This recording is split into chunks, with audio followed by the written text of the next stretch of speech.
जले उनकी फना आज मदद मांगे उनसे जले उनकी फना आज मदद मांगे उनसे फिर न मानेंगे फिर न मानेंगे क़यामत में अगर मान गया। उपस्थित पवित्र जुमादाल उला अर्थात জামাদিউল আউয়াল মাসের প্রথম জুমায় আগত মুসল্লি, মুরব্বী এবং আসার পথে রয়েছেন নামাজি মুত্তাকি পরহেজগার মুসলমান ভাইরা, পর্দার আড়ালে অবস্থানরত মস্তুরাত মা বোনেরা, আসসালামু আলাইকুম ওয়া রাহমাতুল্লাহি ওয়া বারাকাতুহু। আল্লাহ পাক রব্বুল আলামিনের দরবারে লাখো কোটি শুকরিয়া আদায় করছি, যেই মহান রব্বুল আলামিনের অসংখ্য অগণিত রহমত দয়া নিয়ে আমরা বেঁচে আছি।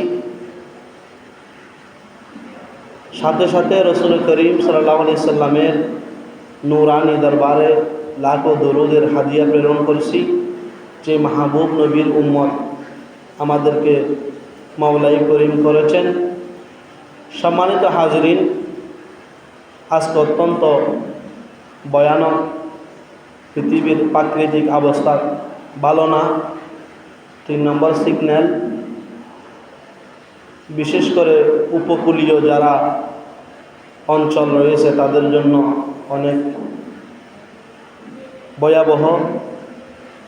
আল্লাহ পাক রব্বুল আলামিন আমাদের দেশকে, আমাদের মাতৃভূমিকে, বিশেষ করে যারা উপকূলীয় অঞ্চলে বসবাসরত সবাইকে হেফাজত করুন, প্রত্যেকে বলেন আমিন।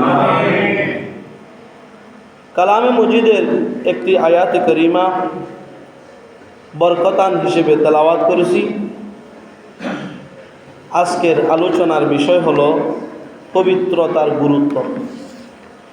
এর আলোকে একটি আয়াতে করিমা তেলাওয়াত করেছি। পবিত্র সূরাতুল মাইদা এর 6 নম্বর আয়াত আপনাদের সম্মুখে তেলাওয়াত করেছি। আল্লাহ পাক রব্বুল আলামিন কালামুল্লাহ শরীফের মধ্যে ইরশাদ করেন, বিসমিল্লাহির রহমানির রহিম।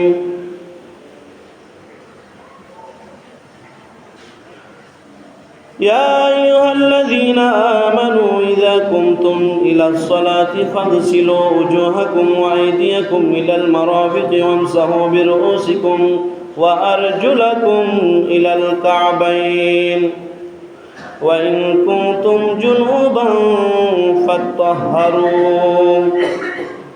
জোরে আওয়াজ বলি সুবহানাল্লাহ।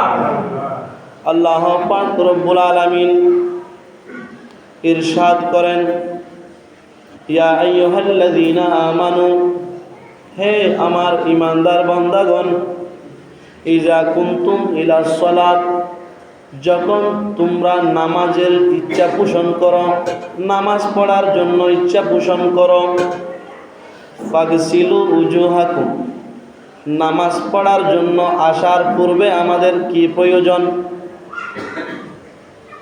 নামাজে আসার আগে আমাদের পাক পবিত্র হয়ে আসতে হবে।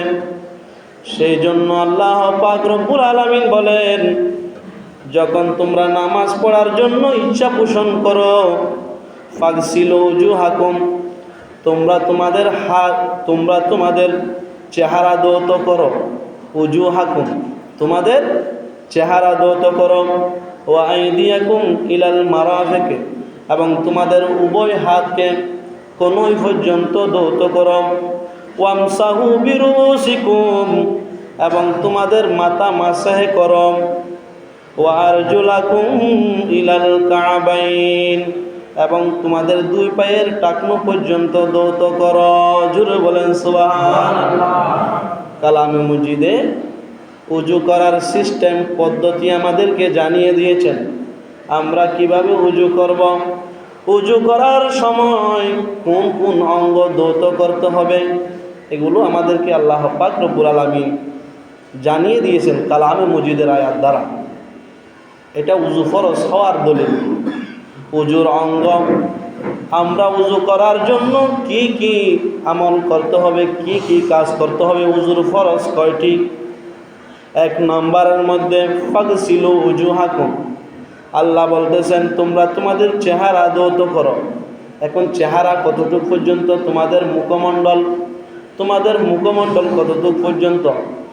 উপরে মুখমণ্ডল কিতাবের মধ্যে লিখতেছেন কপালের উপরে চুল গজানোর স্থান থেকে নিচে জ্যাম বা তুতুনির নিচ পর্যন্ত, জ্যামের নিচ পর্যন্ত, ডান কানের লতি থেকে বাম কানের লতি পর্যন্ত, এটাকে বলা হয় মুখমণ্ডল। এই উজুর ফরজ আদায় করার জন্য এই পুরা অঙ্গটা ধৌত করতে হবে, তখন উজুর 1 নম্বর ফরজ আদায় হবে। জোরে বলেন সুবহানাল্লাহ। অনেকে আছে একটু করে মুখে পানি দিয়ে এদিকে পাশে, 2 পাশে কানের লতি পর্যন্ত পানি যায় না, শুধু মুখ বরাবর ধুয়ে চলে আসছে, হয়েছে উজু? হবে না। উজুর ফরজ আদায় করার জন্য উপরে চুল গজানোর স্থান থেকে পুরা কপাল এবং তুতুনির নিচ পর্যন্ত ধৌত করতে হবে। জোরে বলেন সুবহানাল্লাহ। 2 নম্বর ফরজ হলো ওয়াইদিয়াকুম ইলাল মারাফিক, উভয় হাতের কোনোই পর্যন্ত ধৌত করতে হবে। হাতের কোনোই কতটুকু? হাতের গিরানে এই কোনোই পর্যন্ত, এটাকে বলা হয় কোনোই, এটাকে বলা হয় কবজি। কোনোই পর্যন্ত ধৌত করতে হবে ফরজ আদায় করার জন্য। ভালো করে শরীরের হাতের মধ্যে যে কেশ আছে, কেশের গুড়ায় গুড়ায় পানি যেতে হবে। উভয় হাতের কোনোই পর্যন্ত ধৌত করতে হবে। তৃতীয় নম্বর হলো ওয়ামসাহু বিরুউসিকুম, তোমাদের মাথা মাসাহে করো। মাথা মাসাহে নিয়ে যারা মাযহাবের ইমামদের মধ্যে মতবিরোধ রয়েছে, আমাদের মাযহাবের ফরজ আদায় হবে মাথা 4 ভাগের 1 ভাগ আদায় করলে ফরজ আদায় হয়ে যাবে। 4 ভাগের 1 ভাগ আদায় করতে হবে, কিন্তু পুরা আদায় করাটা মুস্তাহাব। ফরজ হলো 4 ভাগের 1 ভাগ।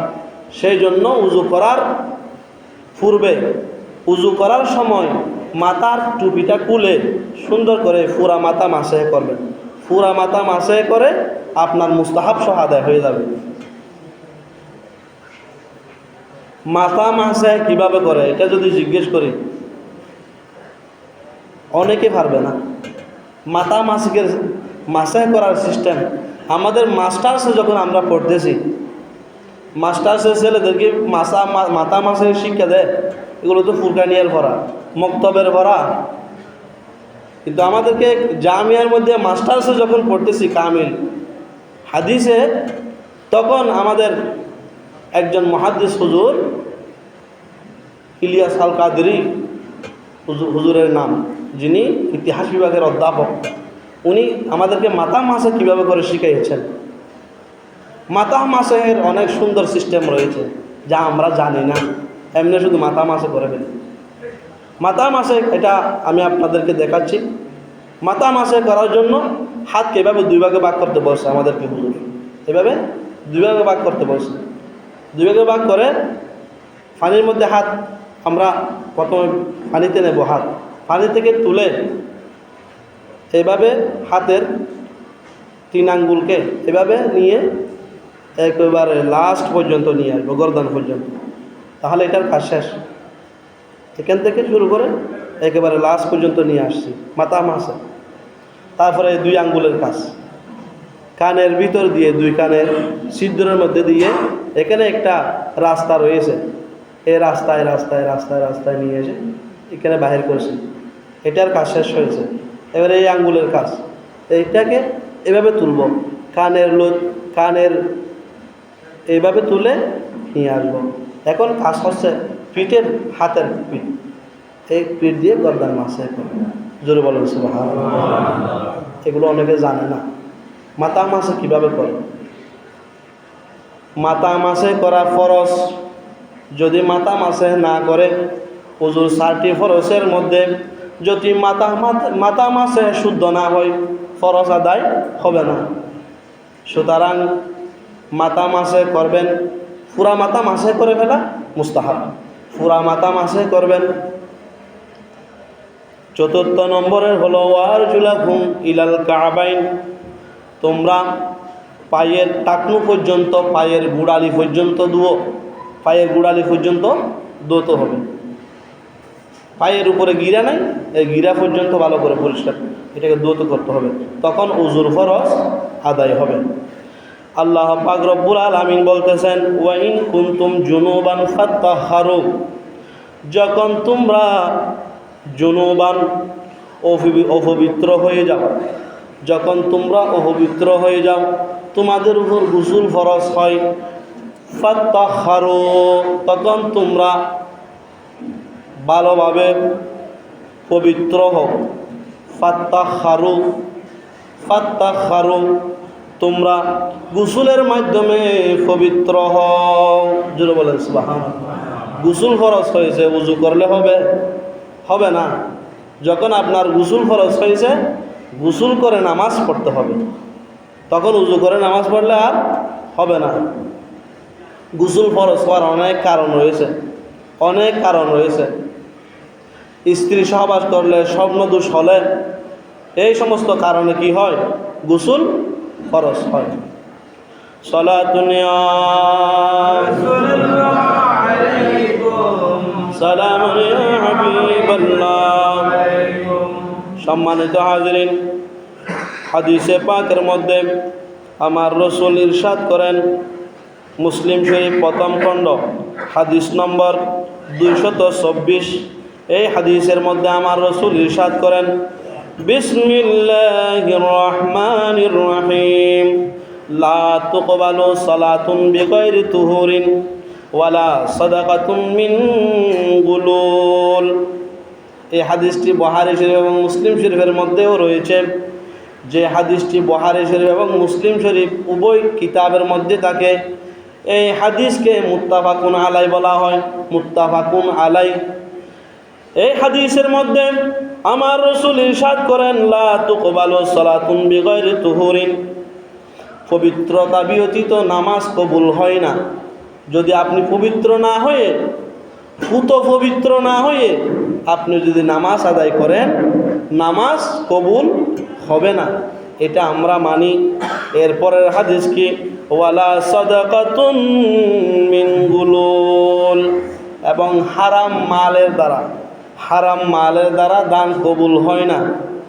হারাম মাল দিয়ে যদি আপনি কোটি কোটি টাকা বিয়ে করেন, মসজিদ বানাচ্ছেন, মাদ্রাসা বানাচ্ছেন, এগুলো আল্লাহর দরবারে কবুল হবে না। সেজন্য হালাল উপার্জন থেকে আল্লাহর পথে ব্যয় করতে হবে।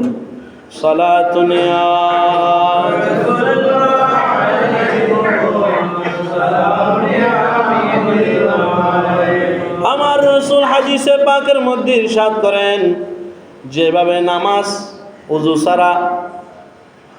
ছাড়া নামাজ হয় না, ওযু ছাড়া আল্লাহর যে সমস্ত কোরআন শরীফ পড়লে, ওযু ছাড়া যদি আপনি ধরে ধরে কোরআন শরীফ পড়েন, কি হবে?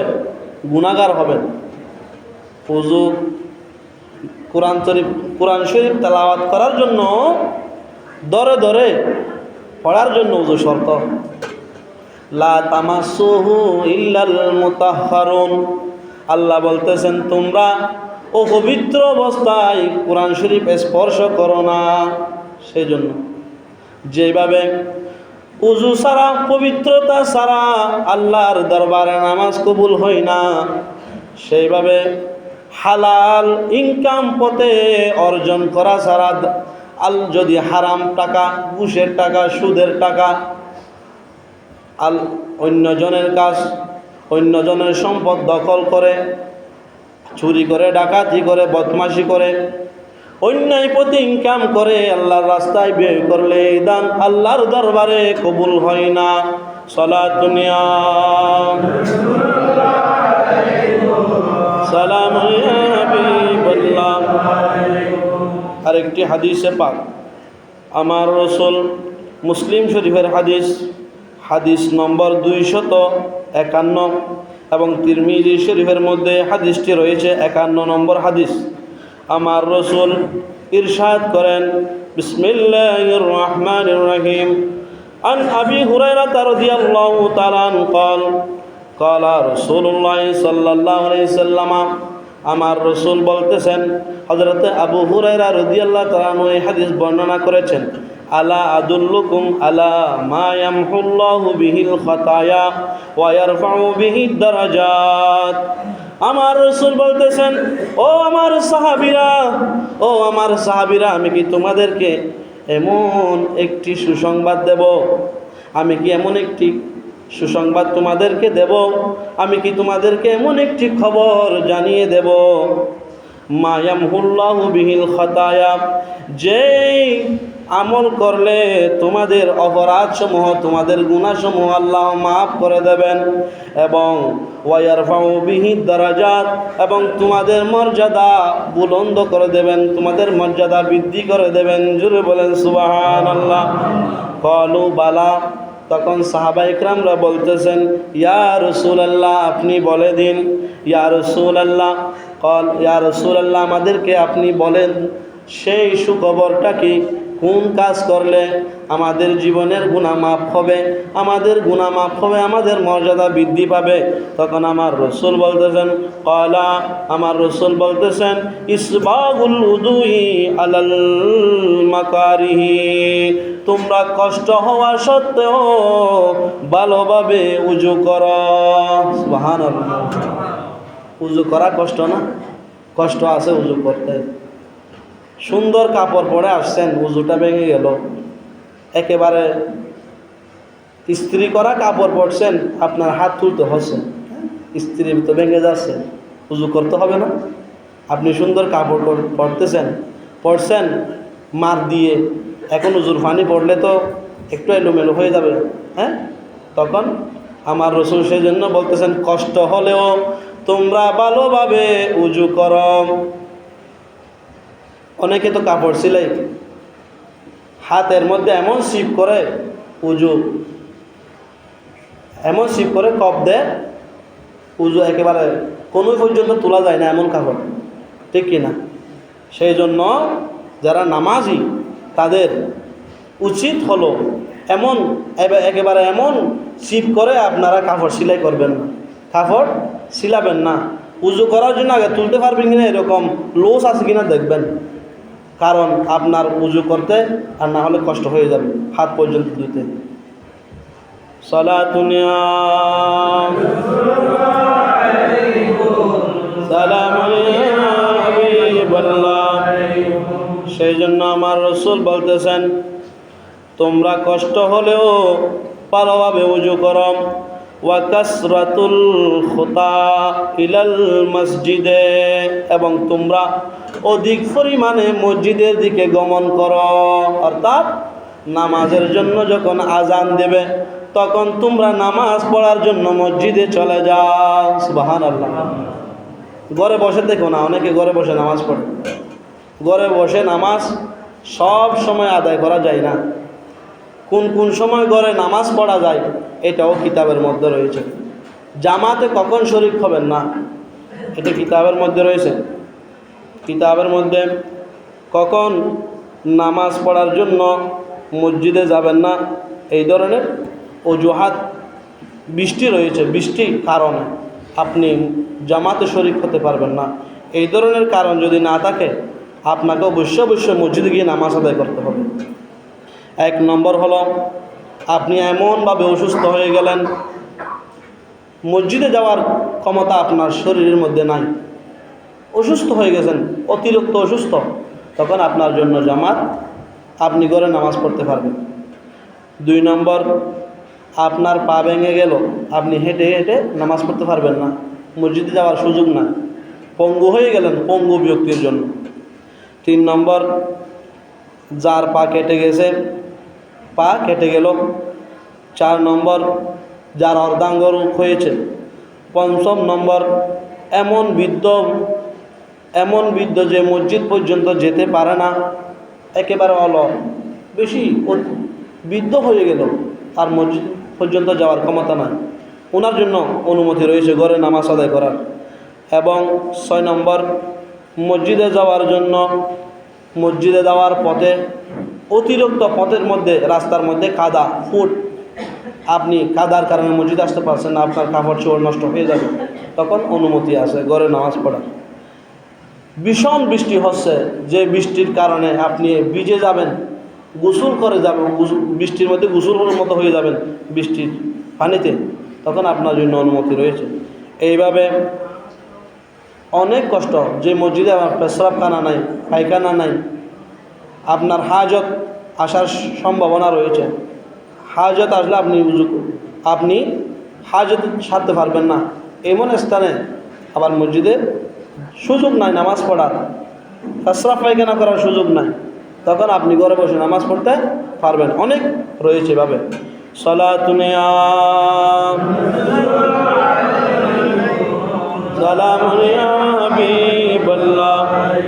3 নম্বর কারণ, আমার রসুল বলতেছেন ওয়া কাসরাতুল খতায়া ইলাল মসজিদি। 2 নম্বরের মধ্যে মসজিদে বেশি বেশি গমন করবেন। 3 নম্বর হলো ওয়ান্তিজারুস সালাত ইবাদাস সালাত, এক ওয়াক্ত নামাজ আদায় করার পর আরেক ওয়াক্ত নামাজের জন্য যাদের অন্তর ছটফট করে, ফজরের নামাজ আদায় করে জোহরের নামাজের জন্য যারা প্রস্তুত থাকে, জোহরের নামাজ আদায় করে আসরের নামাজের জন্য যারা প্রস্তুত থাকে, ওই সমস্ত ব্যক্তিদেরকে আল্লাহ পাক রব্বুল আলামিন তাদের গুনাহ ক্ষমা করে দেন এবং তাদের মর্যাদা দিন দিন বৃদ্ধি করে থাকেন। জোরে বলেন সুবহানাল্লাহ। সালাতুন ইয়া সালামুন ইয়া হাবিবাল্লাহ। নাসাই শরীফের হাদিস এবং ইবনে মাজাহ শরীফের মধ্যে হাদিসটি রয়েছে 146 নম্বর হাদিস নম্বর। আমার রসুল ইরশাদ করেন, আন আবু আইয়ুবা ক্বালা সামিতু রাসূলুল্লাহ সাল্লাল্লাহু আলাইহি সাল্লাম। আমার রসুল ইরশাদ করেন, হযরত আবু আইয়ুব রাদিয়াল্লাহু তাআলা এই হাদিসটি বর্ণনা করেন, ইয়াকুলু মান তাওয়াদ্দা কামা উমিরা ওয়া সাল্লা কামা উমিরা। যেই ব্যক্তি আমার রসুল যেভাবে বলেছেন সেভাবে উজু করেছে, যেভাবে নামাজ পড়ার জন্য বলেছেন সেভাবে নামাজ পড়েছে, আমার রসুল বলতেছেন গুফিরা লাহু মা তাকদ্দিমা মিন আমালিন, আল্লাহ তাআলা তার পূর্ববর্তী জীবনের গুনাহ মাফ করে দেবেন। সুবহানাল্লাহ। সেজন্য গুনাহ মাফ হওয়ার জন্য, নেককার হওয়ার জন্য নবীর গোলামের প্রয়োজন রয়েছে। নবীর কি করতে হবে? গোলামি করতে হবে। কে বলছেন? আমার রসুল বলছেন কামা উমিরা, যেভাবে নির্দেশ করা হয়েছে। নির্দেশ কে করেছেন? আল্লাহ এবং রসুল। অনেকে শুধু আল্লাহর কথা মানতে রাজি, রসুলের কথা মানতে রাজি নেই। আল্লাহর গোলাম আমরা, নবীর গোলাম নয়, নবীরও গোলাম। আল্লাহ এবং রসুলের নির্দেশ আমরা পালন করি কিনা? আল্লাহ এবং আল্লাহর গোলাম হতে রাজি, নবীর গোলাম হতে রাজি না, এই ধরনের অনেকে আছে না? এগুলো আরেক পথভ্রষ্টতা। আল্লাহ হেদায়েত দান করুক, আমিন। হাদিসে পাকের মধ্যে আমার রসুল ইরশাদ করেন, ইবনে মাজাহ শরীফের হাদিস 425 নম্বর হাদিস। আমার রসুল ইরশাদ করেন, আন আব্দুল্লাহ ইবনে আমরিন আন্না রাসূলুল্লাহ সাল্লাল্লাহু আলাইহি সাল্লাম মাররা বিসাদিন ওয়া হুয়া ইয়াতাআদ্দাউ ফাকালা মা হাযা সারাফু।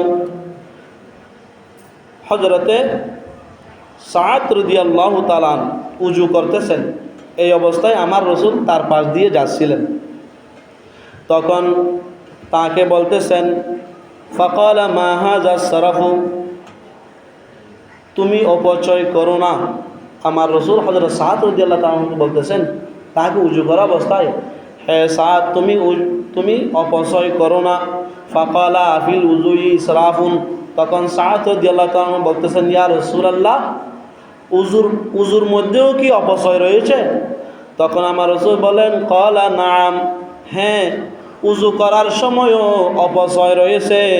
ওয়াইন কুনতা আলা নাহারিন, যদি তোমার পাশে নদী থাকে, তুমি নদীর পানি দিয়ে যদিও বা উযু করো তখনও অপচয় রয়েছে। সেজন্য উযু করার সময়, গোসল করার সময় প্রয়োজনের অতিরিক্ত আপনি পানি ব্যবহার করতে পারবেন না। এগুলো আল্লাহর নিয়ামত, শুকরিয়া আদায় করতে হবে। সালাতুন ইয়া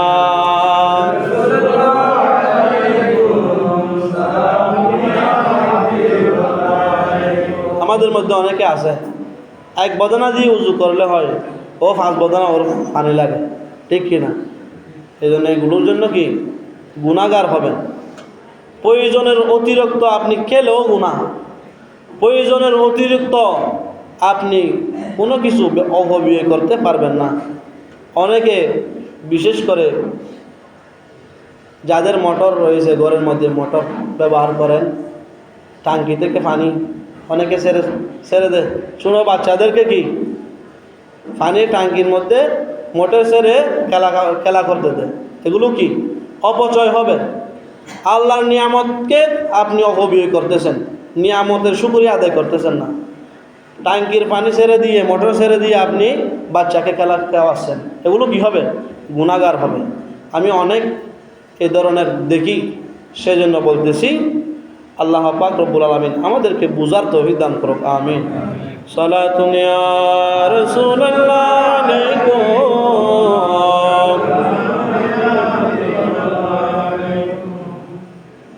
আমার রাসূল বলতেছেন ক্বালা লিল উযুই শাইতানুন, উযুর মধ্যে একটি শয়তান রয়েছে। যারা উযু করে তাদেরকে ধোঁকা দেওয়ার জন্য একজন শয়তান আছে। এই শয়তানের নাম হলো ইউকালু লাহুল ওয়ালহান। উযুকারী ব্যক্তিকে ধোঁকা দেওয়ার জন্য একজন শয়তান আছে, সেই শয়তানের নাম হলো ওয়ালহান। ফাত্তাকুল ওয়াসওয়াসাল মায়ে, সেজন্য আমার রাসূল বলতেছেন তোমরা পানির কুমন্ত্রণা হতে বেঁচে থাকো। উযু করার সময় ওয়ালহান নামে শয়তান এসে মানুষকে ধোঁকা দেয় পানি অপচয় বেশি করার জন্য। আল্লাহ পাক রব্বুল আলামিন আমাদেরকে অল্প পানি দিয়ে, যতটুক প্রয়োজন ততটুক পানি দিয়ে উযু করার তৌফিক দান করুক। আমিন। আরেকটি হাদিস আমার রাসূল ইরশাদ করেন, বিসমিল্লাহির রহমানির রহিম, লাউলা আন আশুক্কা আলা উম্মতি লা আমারতুহুম বিসওয়াকি মা কুল্লি সালাতিন। মুসলিম শরীফের হাদিস।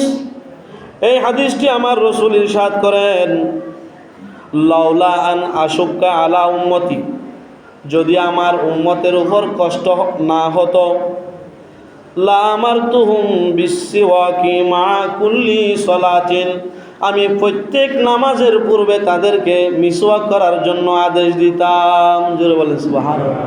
আমরা মিসওয়াক করি? কয়জনে করেন মিসওয়াক? মিসওয়াক এমন একটি আল্লাহ রসুলের সুন্নত। যদি আমার রসুল বলতেছেন আমার উম্মতের যদি কষ্ট হতো, তখন আমি উম্মতের উপর মিসওয়াক করাকে 5 ওয়াক্ত নামাজের পূর্বে আমি নির্দেশ দিতাম মিসওয়াক করার জন্য। সেই জন্য আজকে আমাদের থেকে এই সুন্নতগুলো উঠে যাচ্ছে।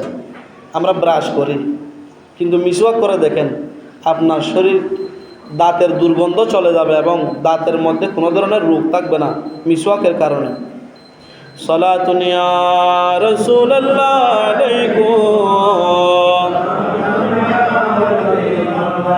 আমার রাসূল বলতেছেন আসসিওয়াকু মাতহারুন লিল ফামে, মিসওয়াক হলো মুখ পবিত্র করার, মুখকে কি করার? পবিত্র করার। মারদাতুন লিররাব্বে, এবং আল্লাহর সন্তুষ্টি লাভের মাধ্যম। জোরে বলেন সুবহানাল্লাহ। মিসওয়াক করলে আল্লাহ তাআলা খুশি হয়। মিসওয়াক করলে ওই বান্দার উপর আল্লাহ তাআলা কি হয়? খুশি হয়। আল্লাহ পাক রব্বুল আলামিন আমাদেরকে মিসওয়াক করার তৌফিক দান করুক। আমিন।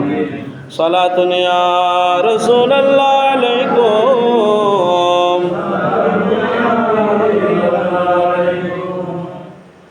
হাদিসে পাক মুসলিম শরীফের হাদিস 234 নম্বর হাদিসের মধ্যে আমার রাসূল ইরশাদ করেন, মা মিন আহাদিন আন ইয়াতাওয়াদ্দা ফায়ুবলিগু আও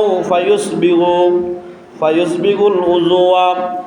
আমার রসুল বলতেছেন, তোমরা উজুকে সুন্দরভাবে সমাপ্ত করো, তোমরা সুন্দরভাবে উজুকে পরিপূর্ণ করো, উজু সুন্দরভাবে আদায় করো, উজু করো পরিপূর্ণভাবে, তোমরা উজু করো।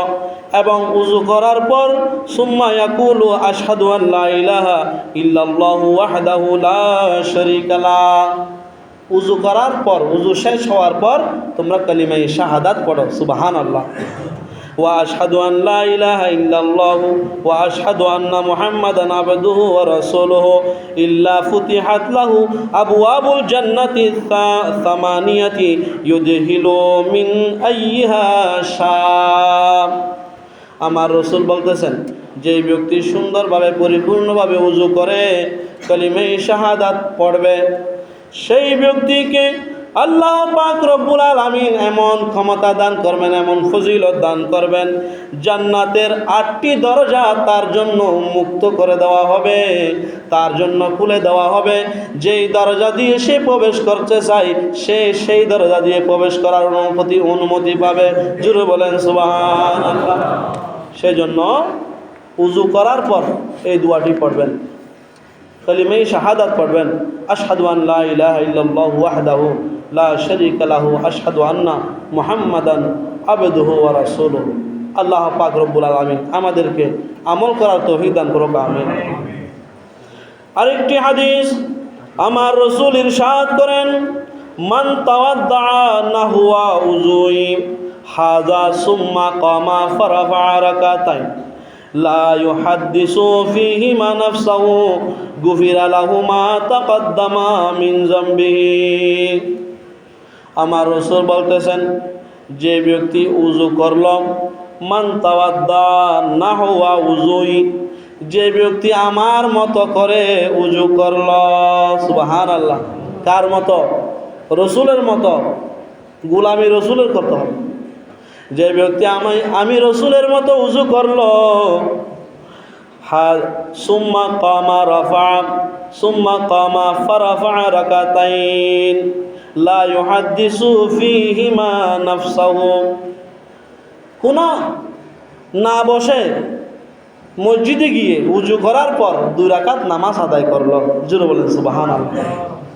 2 রাকাত তাহিয়াতুল উযু নামাজ আদায় করলো। উযু করার পর আপনি ঘরে করেন বা যেখানে করেন, মসজিদে করেন, উযু করার পর 2 রাকাত নামাজ আদায় করবেন। গুফিরা লাহু, ফজিলত কি? গুফিরা লাহু মা তাকদ্দামা মিন যামবিহি।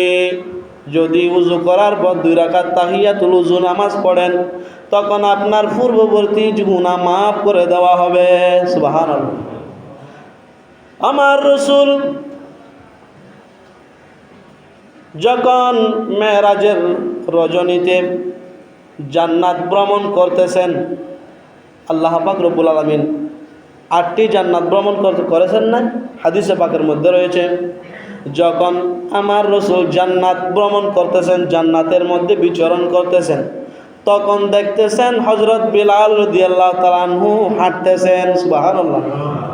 আমার রাসূলের আগে আগে হযরতে বিলাল রাদিয়াল্লাহু তাআলা আনহুর স্যান্ডেলের মুবারকের আওয়াজ শুনতে পাচ্ছেন। আমার রসুলের আগে আগে হযরত বেলাল রাদিয়াল্লাহু আনহু জান্নাতের মধ্যে হাঁটাহাঁটি করতেছেন, সুবহানাল্লাহ বলেন। আমার রসুল মেরাজ থেকে এসে জিজ্ঞেস করলেন, হে বেলাল, তুমি এমন কি আমল করেছ? তোমাকে তো আমি জান্নাতের মধ্যে আমার আগে আগে হাঁটার তোমার পায়ের আওয়াজ শুনেছি, সুবহানাল্লাহ। তখন আমার হযরত বেলাল রাদিয়াল্লাহু তাআলা বলতেছেন, ইয়া রাসূলুল্লাহ, আমি তেমন কোনো আমল করি না, আমি উযু করার পর সব সময় 2 রাকাত নামাজ আদায় করে থাকি, সুবহানাল্লাহ। এটা হলো তাহিয়াতুল উযু নামাজের ফজিলত। সালাতুন ইয়া সালামুন ইয়া হাবিবাল্লাহ আলাইকুম। এইভাবে মসজিদে আসার পর 2 রাকাত তাহিয়াতুল মসজিদ নামাজ রয়েছে। এই নামাজ পড়ার জন্য হাদিসে পাকের মধ্যে আমার রাসূল ইরশাদ করেছেন, আমার রাসূল ইরশাদ করেন, আন কাতাদা রাদিয়াল্লাহু তাআলা আনহু قال আমার রাসূল ইরশাদ করেন, আমার রাসূল হাদিসে পাকের মধ্যে ঘোষণা দিয়েছেন, বাবুল হাদিসে আলা সালাতুল তাহিয়াতিল মসজিদে বিরাকাতাইনে ওয়া কারাহিয়াতিল জুলুসে ক্বাবলা আন ইউসাল্লিয়া রাকাতাইনে ফি আইয়ি ওয়াক্তিন দাহালা ওয়া সাওয়াউন সালাতুর রাকাতাইনে বিনিয়াতিত তাহিয়া। এবার হাদিসে পাকের বর্ণনা, নামাজে মসজিদে ঢোকার পর 2 রাকাত তাহিয়াতুল মসজিদ। আমার রাসূল বলতেছেন অপর হাদিসের মধ্যে, তোমরা সপ্তাহে একবার হলেও এই নামাজটি আদায় করো। আমরা তো জুমার দিন আসি একেবারে জামাতের আগে, এগুলো পড়ার সুযোগ হয়, সেই জন্য জুমার দিনের জন্য একটু স্পেশালভাবে আপনারা চলে আসবেন, একটু আগে ভাগে চলে আসবেন। সালাতুন ইয়া রাসূলুল্লাহ আলাইকুম। আজকে অত্যন্ত বিনয়ের সাথে বলতেছি, ফিলিস্তিনের জমিনের মুসলমানরা অনেক কষ্টের মধ্যে রয়েছে। আমরা নামাজ আদায় করার সুযোগ পাচ্ছি। তাদেরকে আপনারা যারা ইন্টারনেটের মধ্যে বিভিন্ন খবর দেখতেছেন, শুনেছেন, গত পরশুদিন একটা আমি ভিডিও দেখেছি, গাজার সর্বশ্রেষ্ঠ যেটা চিকিৎসা কেন্দ্র আল শেফা, এই চিকিৎসা কেন্দ্রের মধ্যে প্রায় 2500 মানুষ অসুস্থতার মধ্যে রয়েছে। তাদের কোনো চিকিৎসা দেওয়ার জন্য কোনো চিকিৎসক রয়েছে, কিন্তু তাদের চিকিৎসা দেওয়ার জন্য যে আসবাবপত্রের প্রয়োজন, এগুলো অভাবে তাদের দিন দিন অনেক শিশু মারা যাচ্ছে। অনেক মা বোনেরা, বিশেষ করে যারা বিভিন্ন অস্ত্রের আঘাতে, বোমা হামলার আঘাতে যারা জর্জরিত ক্ষত বিক্ষত হয়ে রয়েছেন, তারা অনেকে মারা যাচ্ছে চিকিৎসার অভাবে। আল্লাহ পাক রব্বুল আলামিন ওই সমস্ত নিরহ নির্যাতিত মুসলমান শিশু এবং মা বোনদেরকে হেফাজত করুক, আমিন। যারা অসুস্থ তাদেরকে আল্লাহ তাআলা সুস্থতা দান করুন, আমিন। সালাতুন ইয়া রাসূলুল্লাহ আলাইকুম। প্রত্যেকের উচিত 5 ওয়াক্ত নামাজের মধ্যে ফিলিস্তিনি মুসলমান, গাজার মুসলমানদের জন্য দোয়া করা।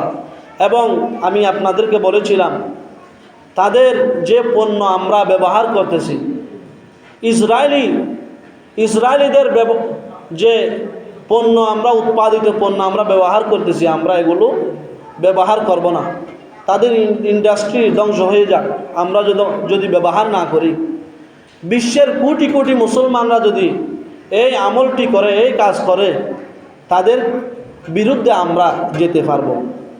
যদি সকল মুসলমান ভাই বোনেরা সচেতন হয়, আমরা তাদের পণ্যগুলো বয়কট করব, তাদের ইন্ডাস্ট্রি অচল হয়ে যাবে, ঠিক কিনা? সেই জন্য ইসরায়েলি যত পণ্য রয়েছে, ইসরায়েলের যত পণ্য রয়েছে, আমরা সেগুলো বয়কট করব। আল্লাহ পাক রব্বুল আলামিন সবাইকে বুঝার, আমল করার তৌফিক দান করুক, আমিন। ওয়া আখিরু দাওয়ানা আলহামদুলিল্লাহি রাব্বিল আলামিন। আসসালামু আলাইকুম ওয়া রাহমাতুল্লাহ। সবাই 4 রাকাত সুন্নাত